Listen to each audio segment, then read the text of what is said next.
Sri motivation YouTube சேனலுக்கு வந்திருக்கிற உங்கள் எல்லாரையும் அன்போடு வரவேற்கிறேன். இந்த யூடியூப் சேனலில் சிந்தனையை தூண்டக்கூடிய குட்டி குட்டியான அழகான கதைகளை தான் நம்ம பார்க்க போகிறோம். வாங்க கதைக்குள்ளே போகலாம்.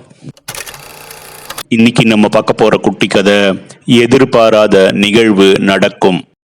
பல துறைகளில் அவர் வித்தகராக இருந்தார். பின்னால பெரிய சாதனையாளராக அவர் ஆகக்கூடும் அப்படின்னு அவரை இளம் வயதில் பார்த்த யாரும் நினைத்து கூட பார்த்திருக்க மாட்டாங்க.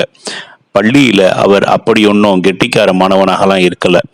அவருக்கு ஏற்பட்டது போன்ற சோதனைகள் வேறு யாருக்குமே ஏற்பட்டிருக்குமா அப்படிங்கிறது கேள்விக்குறிதான். அவர் அத்தனை இன்னல்களையும் கடந்தார்.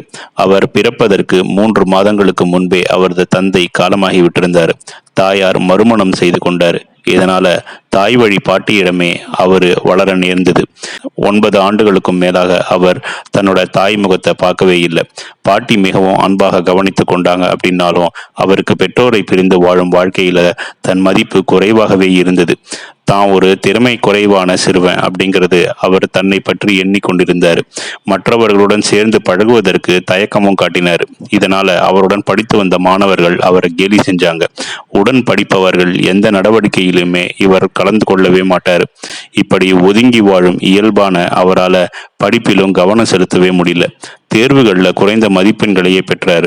இதனால அவர் தனது வகுப்பு மாணவர்கள் மத்தியில கேலிக்குரியவராகவும் ஆனார். ஒரு நாள் அவருடன் படித்து வந்த ஒரு தடியன் அவரை நைய புடைந்து விட்டான். இவன் எங்கே நம்ம எதிர்க்க போகிறான் அப்படின்னு அவனோட நினைப்பு.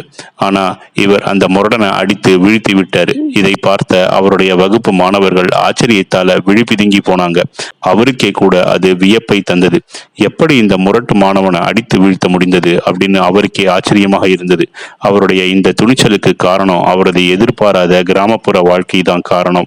பாட்டியின் பண்ணையில அவருக்கு உதவியாக பல வேலைகளை செய்து வந்ததன் மூலம் பெற்ற உடல் திறன் அவருக்கு அந்த சமயத்துல உதவியது. இந்த நிகழ்ச்சிக்கு பின்னாடி அவரது பள்ளி மாணவர்கள் அவரை மிகுந்த மரியாதையோடு நடத்த ஆரம்பிச்சாங்க. அவர் பெரிய தலைவராகிவிட்டார். அது அவருக்குள்ள இருந்த தன் மதிப்பு குறைவை மாற்றி அமைத்தது.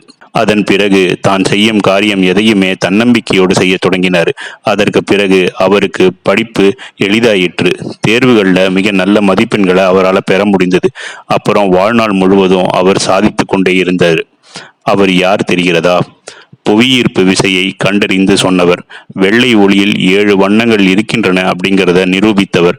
கால்குலஸ் என்னும் கணித வகையை அறிமுகம் செய்தவர். அவர்தான் சர் ஐசக் நியூட்டன். இது போல ஒவ்வொருடைய வாழ்க்கையிலுமே ஏதாவது ஒரு எதிர்பாராத நிகழ்வு நடக்கக்கூடும். அப்போது நம்முடைய தன்னம்பிக்கையை வளர்த்து கொண்டு வெற்றி பாதையை நோக்கி நம்ம பயணம் செய்து கொண்டே இருந்தா வெற்றி நம்மை நோக்கி வருவது உறுதி. இந்த குட்டி கதை உங்களுக்கு பிடிச்சிருக்கும்னு நினைக்கிறேன். பிடிச்சிருந்தா லைக் பண்ணுங்க, கமெண்ட் பண்ணுங்க, உங்க ஃப்ரெண்ட்ஸுக்கு ஷேர் பண்ணுங்க. நன்றி.